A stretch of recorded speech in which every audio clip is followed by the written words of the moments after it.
বিক্ষিপ্ত সংঘর্ষ, ধাওয়া পাল্টা ধাওয়ার মধ্য দিয়ে সারা দেশে চলছে সকাল সন্ধ্যা হরতাল।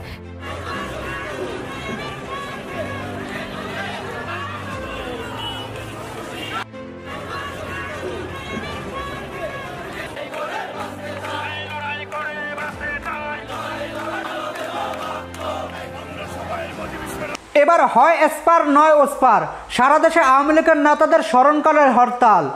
শেখ হাসিনার একটি ফোন কলে যে আওয়ামী লীগের নেতাদের এত সমাবেশ, এটা কখনো কল্পনা করে নাই ইউনিট সরকারের প্রশাসন। এই অস্তিত্ব আওয়ামী লীগের স্মরণকালের অস্তিত্ব। নিজেদের অস্তিত্ব জানান দিতে শেখ হাসিনার একটি ফোন করে পুরো বাংলাদেশে আওয়ামী লীগের নেতাকর্মীদের আগমন। তাহলে কি ছোট হয়ে আসছে সমন্বয়ক এমনকি ইউনিট সরকারের জীবন? পুলিশ টিএসএল গ্যাস এমনকি লাঠিচার্জ দিয়েও এদেরকে দমাতে পারছে না। আন্দোলনে আসা নেতাকর্মীদের দাবি জীবন দিয়ে দিব, তারপর রাজপথ ছাড়ব না। আমরা সবাই মজিব সেনা, ভয় করি না বুলেট বোমা। বন্দুকের নলের সামনে দাঁড়িয়ে জীবন দিতে প্রস্তুত আওয়ামী লীগের নেতাকর্মীরা।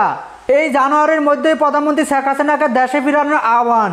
আন্দোলনে আসা এরা দাবি করেন শেখ হাসিনার কোনো বিকল্প নেই বাংলাদেশে। শেখ হাসিনার আমলে আমরা ভালো ছিলাম, এখন আমরা মোটেই ভালো নেই। শেখ হাসিনার শূন্যতা কেউ পূরণ করতে পারবে না। তো আমরা শেখ হাসিনাকেই বাংলাদেশে চাই, এমনটাই দাবি করেছে আন্দোলনে আসা নেতাকর্মীরা। প্রিয় দর্শক, আপনার কি মনে হয় শেখ হাসিনার আমলে কি আপনারা ভালো ছিলেন, নাকি ইউনিট সরকারের আমলে আপনারা ভালো আছেন? আপনার মতামত আমাদের ভিডিও নিচে থাকা কমেন্টস বক্সে জানাবেন। সকলে ভালো থাকবেন, সুস্থ থাকবেন। আল্লাহ হাফেজ। আসসালামু আলাইকুম রহমতুল্লাহি ওয়া বারাকাতুহু।